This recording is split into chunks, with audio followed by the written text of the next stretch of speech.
హైదరాబాద్ కుక్కట్పల్లిలోని బాలానగర్లో ఉద్రిక్తత చోటు చేసుకుంది.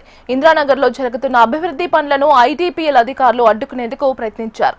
ఈ క్రమంలో కాలనీవాసులు అధికారుల మధ్య వాగ్వాదం జరిగింది. దీంతో ఎమ్మెల్యే మాధవరం కృష్ణారావు జోక్యం చేసుకుని వివాదం సద్దుమణిగించారు. అనంతరం దగ్గర నుండి అభివృద్ధి పనులను కొనసాగించారు. కాలనీలో డ్రైనేజీ, మురుగునీటితో ప్రజలు ఇబ్బందులు పడుతున్నారని, వారి సమస్యను తొలగించేందుకు పనులు జరుగుతున్నాయని ఎమ్మెల్యే మాధవరం స్పష్టం చేశారు. స్టేట్ గవర్నమెంట్ ఒకటిగా ఇబ్బంది పడకండి, రాకండి సంతకం నేనైతే చచ్చిపోతాడు. ఏమైనా చేసుకున్నానంటే ఏమైనా జరిగిందంటే జరగదని జరుగుతూ బాధ్యతను వయసు మెల్లగొట్టేసారు కదా.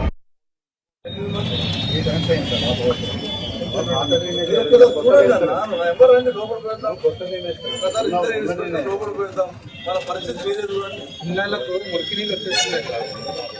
ఈ చిన్న చిన్న కొద్దిగా గరీబుల మోడీ వాళ్ళకి ఎంతుంటుంది, 20 గజాల జాగాలో 15 గజాల జాగాలో వాళ్ళు డ్రైనేజ్ ఎక్కడ పోవాలి, వాళ్ళ పరిస్థితి ఏంటి?